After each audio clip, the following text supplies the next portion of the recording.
If I look at shoulder, it is the most common joint damaged in swimming. And swimming is the most common joint for damage of shoulder, vice versa.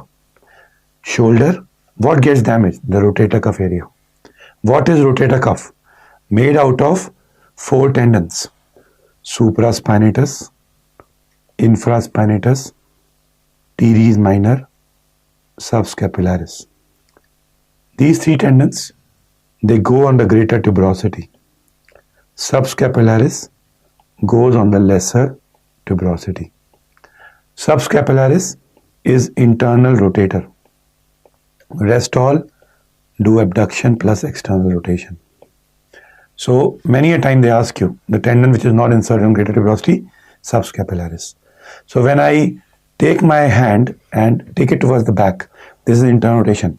If I am able to lift it up, it means my internal rotator subscapularis is intact, called as lift-off test. And if I am not able to do that, it means there is damage to the subscapularis tendon, so internal rotation can't occur.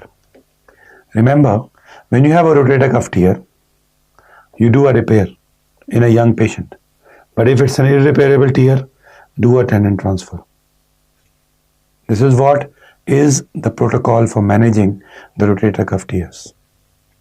When I look at shoulder, it is the most common joint to dislocate. Shoulder dislocation usually occurs with abduction externation force.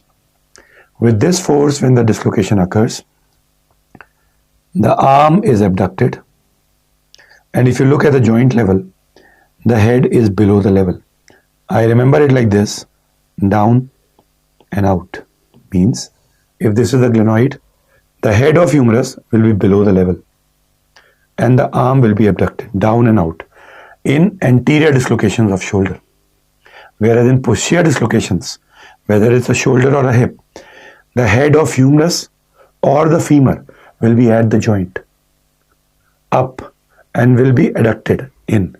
So in anterior shoulder dislocations or hip dislocation, the heads of humerus and femur are down and the limb is out.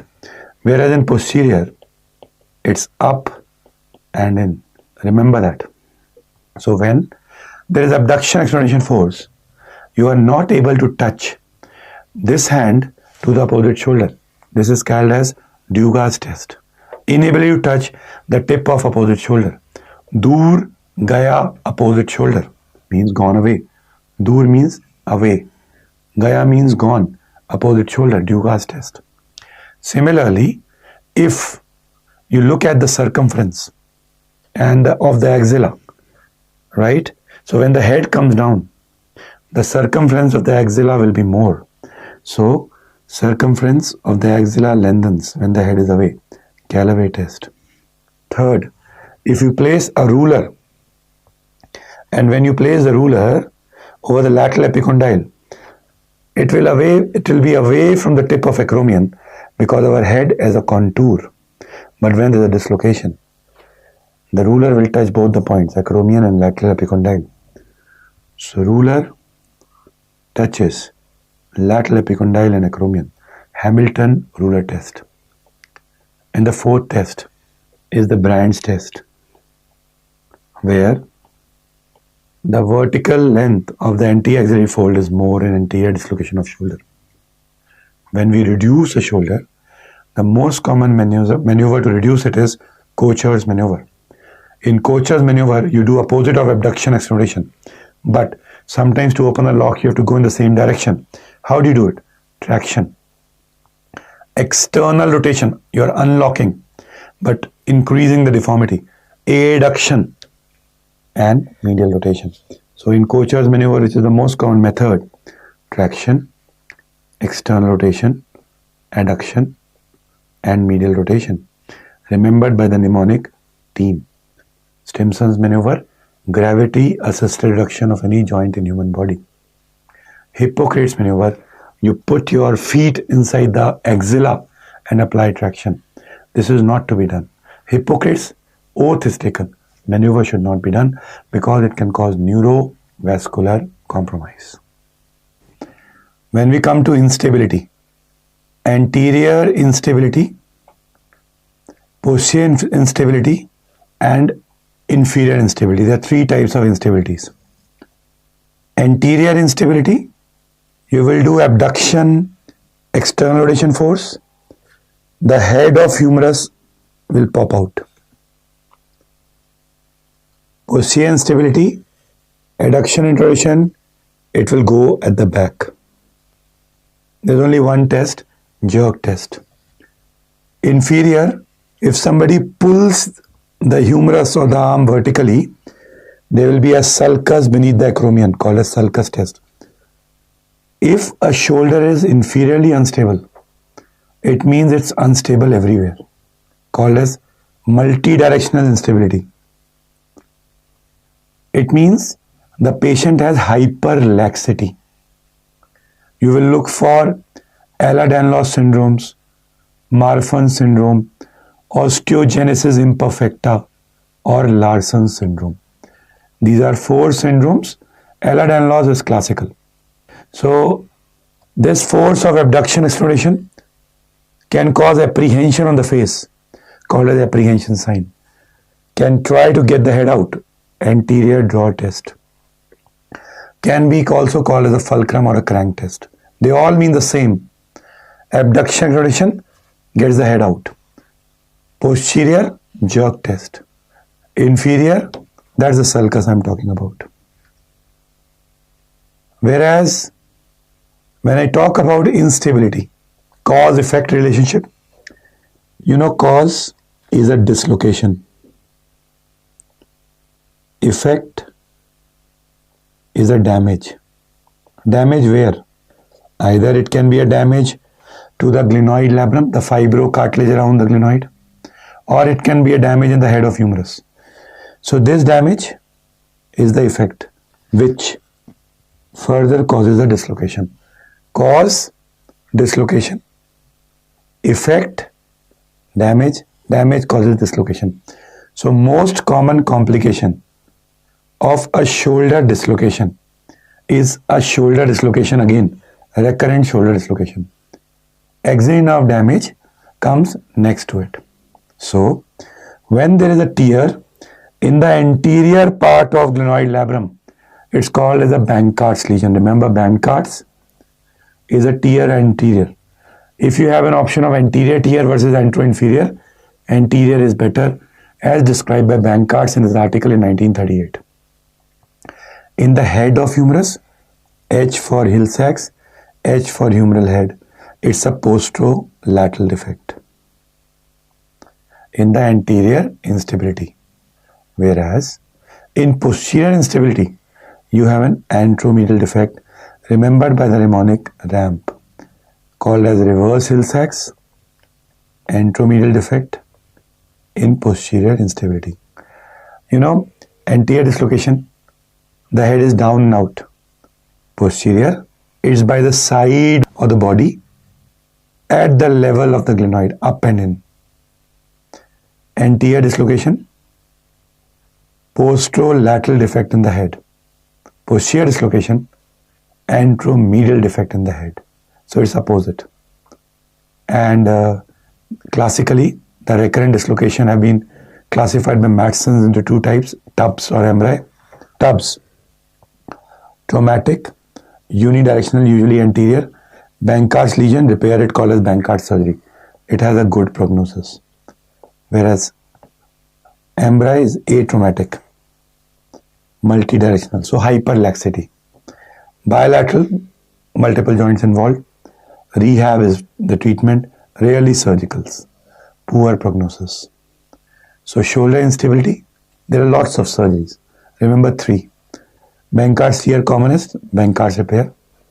Subscapularis, a very important muscle around the shoulder. Overlap and tighten it. Will act like a closed door mechanism, will not allow the head to come out. Or Bristol-Letarget procedure, where the coracoid along with attachment is fixed with the anterior part of the glenoid, will act as a check. So these are three methods which you should know. Coracoid and subscapularis they love. That's why I included a procedure related to them. Bankhart's is the commonest. When there is a shoulder dislocation and if it goes posterior, remember, Posterior dislocation of shoulder, always remember that it will lead on to,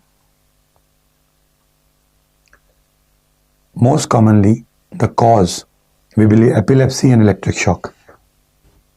So posterior dislocation of shoulder, there will be epilepsy and electric shock as the cause. The glenoid head looks like an electric pulse sign, and the glenoid is empty. It's also called as empty glenoid sign. So posterior dislocation of shoulder, which is a rare variety, anterior is 95%, but in posterior dislocation you will have 4 E's: history of epilepsy or electric shock, empty glenoid sign, and electric pulse sign. Whereas inferior dislocation, there is hyperabduction, that's how it looks like, the salam position, or luxatio erecta, because I told you inferior instability means multiple directional instability, hyperlaxity syndrome, luxatio erecta. You know, trauma will involve the nerves. Let's have a look at what nerves are involved. 4 classical: around shoulder, axillary; around humerus, radial; around the medial epicondyle, ulnar; around the head of radius, posterior interosseous nerve. These are 4 classical in upper limb. In the lower limb, around the hip, sciatic nerve; around the knee, specifically neck of fibula, common peroneal nerve causing a foot drop. So shoulder, axillary; humerus, radial nerve; around the elbow, ulnar nerve; and then when you look at more, hip dislocation, sciatic; knee, common peroneal. Some other nerves that you should remember: supracondylar humerus, which occurs in children; 4 nerves in this order: anterior interosseous, which is a branch of median nerve; radial, then ulnar. These are the order in which they occur. Or cubitus valgus. Valgus means distal parts away from the midline. There will be traction on the nerve behind the medial epicondyle, slow onset, also called as tardy ulnar nerve palsy. Tardy means slow. Around the wrist, you have the median nerve, and then there is something called as a montagia. Montagia is a fracture of ulna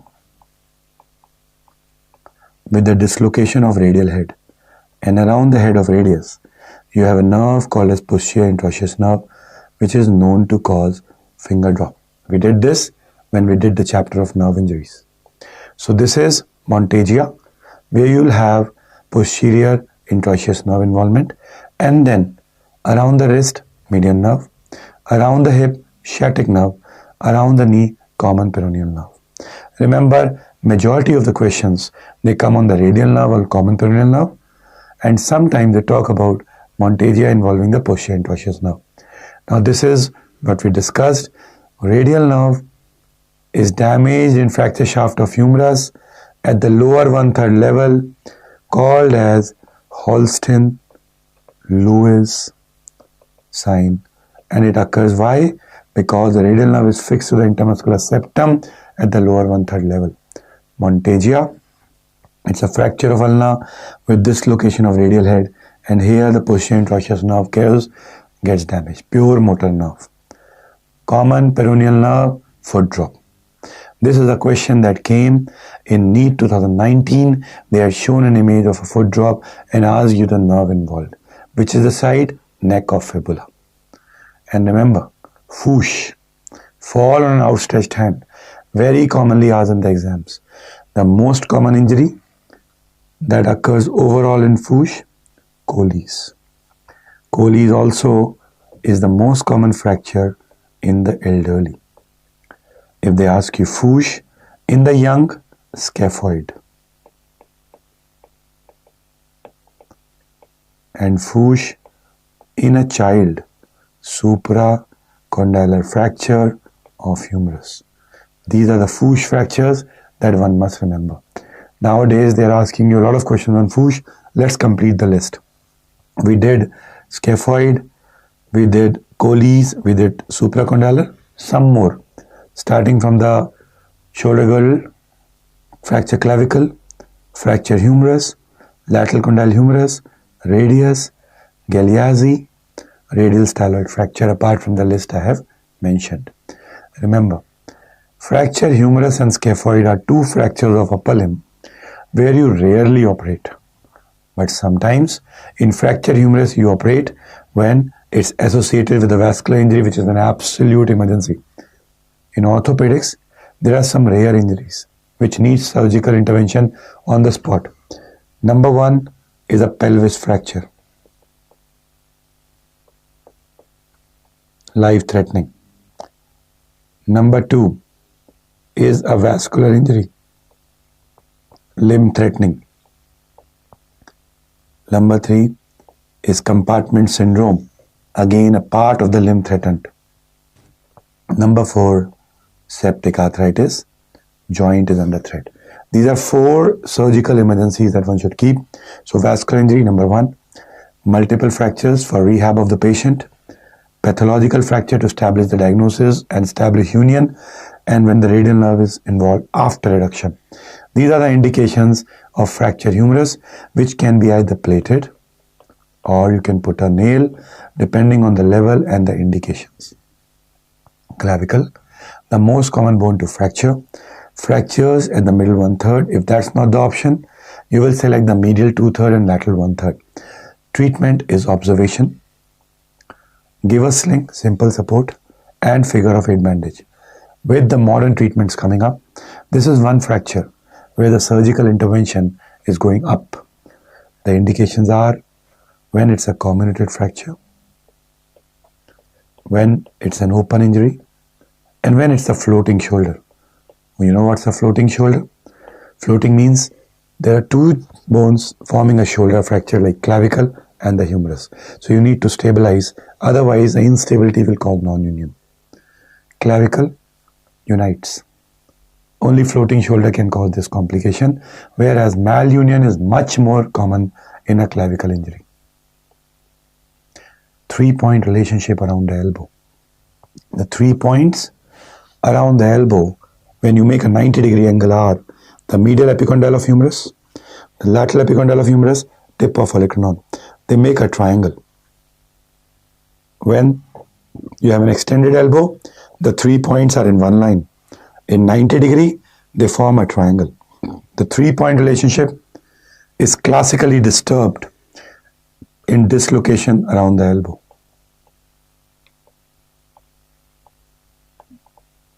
And the 3-point is classically maintained when the injury occurs above or below the level, like supracondylar humerus fractures. These are the questions which are very commonly asked. Coronal plane deformity. This is coronal plane, this is sagittal. Coronal plane deformity. When your limb distal to a joint goes towards the midline, it's varus. And when the limb goes lateral, it's valgus. Valgus, there is a L. So it goes lateral. Look at this. The angle between the arm and the forearm is called as a carrying angle. Carrying angle is more in females than the males. The range of carrying angle goes from 3 degrees to 11 degrees.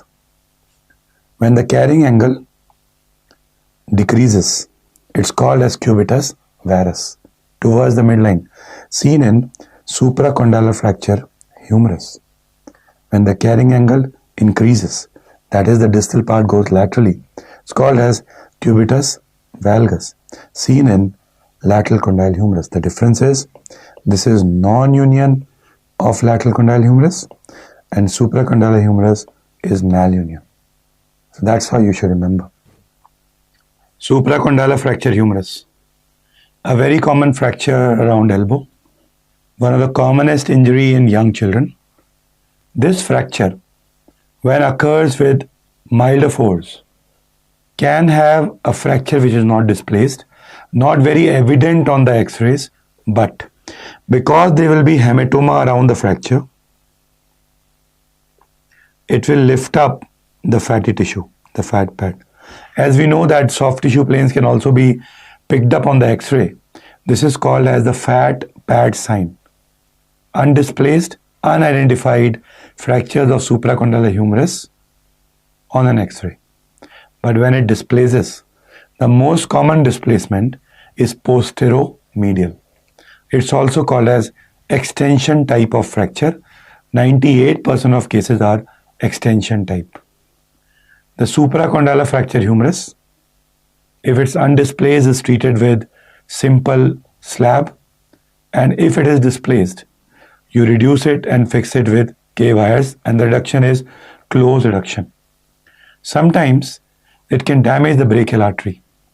At that time, there will be pulselessness, and the management of this fracture is close reduction and look for reappearance of the pulse. Classically, in older times, supracondylar fracture humerus were treated by tractions, the Smith and the Dunlop traction. Smith traction is for supracondylar humerus fracture. It is not for Smith fracture, remember that. And fracture supracondylar humerus, the most common complication is malunion, causing onto cubitus varus or gun stalk deformity, because the limb looks like the stalk of the gum. The same cubitus varus and the gun stalk deformity are the synonymous words.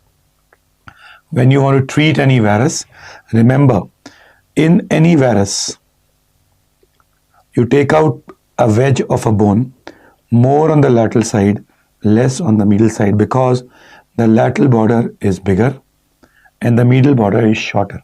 This is called as close wedge osteotomy, lateral close wedge osteotomy. Usually varus deformities are more common, and this is the osteotomy that's carried out.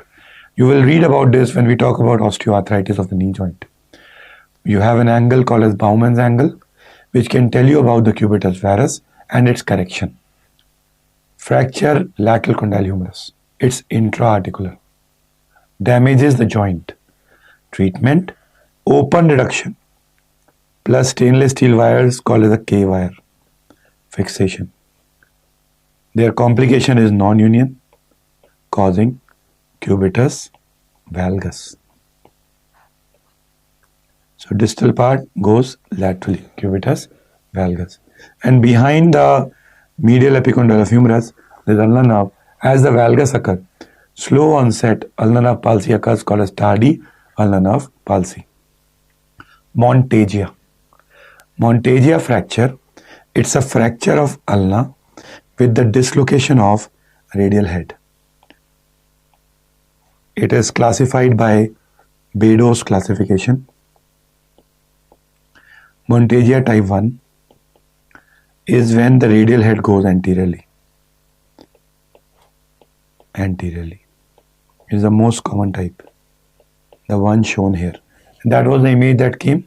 They asked you, what is this? Montagia type 1. Montagia type 2, the radial head goes posteriorly. Montagia type 3, radial head goes laterally. So it's a fracture of ulna, but classification is according to radial head dislocation. Montagia type 4 is fracture of both radius and ulna with dislocation of the radial head. It is in children usually treated by close reduction and slab. In adults, it's usually treated by surgery, and there's a procedure called as Bell-Tosse procedure, which is for montagia. Montagia is very common in entrance, but what is common overall and in entrance is Galeazzi. G for Galeazzi, G for ground. So it's a fracture of the radius towards the ground, lower end, with dislocation of the distal radioulnar joint. Plus, there is a damage to the interosseous membrane. Plus, there is damage to the triangular fibrocartilage complex at the wrist. 4 components.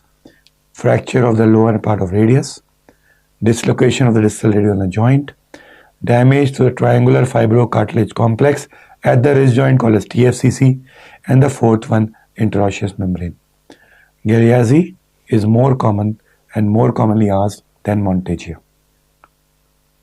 Then come the fractures around the lower end of radius. We will first do the extra-articular fractures. In extra-articular fractures, we have the Colles fracture, the most common fracture in elderly.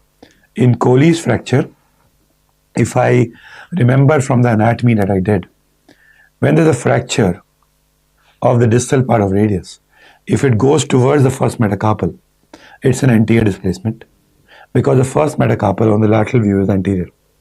And when it goes opposite, it's a posterior displacement. In Colles, the distal fragment goes posteriorly. So there is a posterior displacement. Remembered by the mnemonic PC, Priyanka Chopra, posterior is Colles. The mnemonic is slip because it occurs due to Fuchs injury, fall on outstretched hand, or a slip in a washroom. So the distal part is supinated. There is a lateral displacement.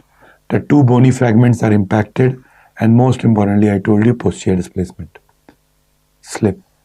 And when you reduce it, you apply opposite force. You opposite to supination is pronation. Opposite to posterior displacement is palmar angulation. And opposite to lateral displacement is ulnar evasion, called as propaganda. Opposite of Colles is Smith. It's called as reverse Colles. The displacement goes anterior. So the displacement is remembered by the mnemonic propaganda. So the cast of Colles is the displacement of Smith. And the cast of Smith opposite to it, supination, lateral displacement, impaction, posterior displacement, is the displacement in Colles because they are opposite to each other. Remember, in Colles fracture, when you apply a splint, you reduce it, you immobilize a joint above and a joint below in a splint. But in Colles, you apply a cast which is below elbow. It is exception to the rule of splintage. Below elbow cast. And this cast is in the shape of handshaking, called as handshaking cast.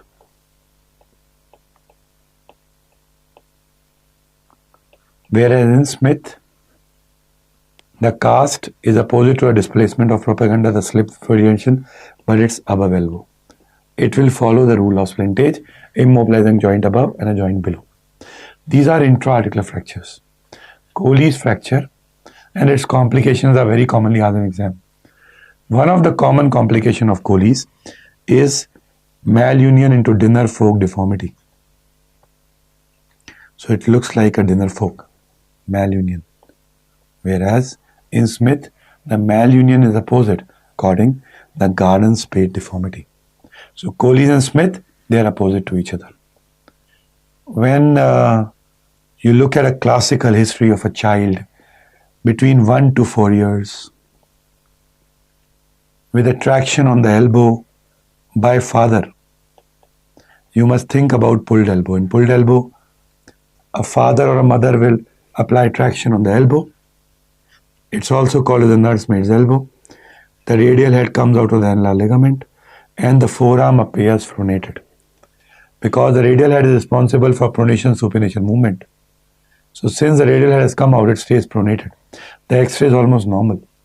But the treatment is forceful supination. The moment you do that and then you flex it, you'll hear a click of the head of radius coming inside the annular ligament. Picks to point. Number 1, traction on the elbow. Age group 1 to 4.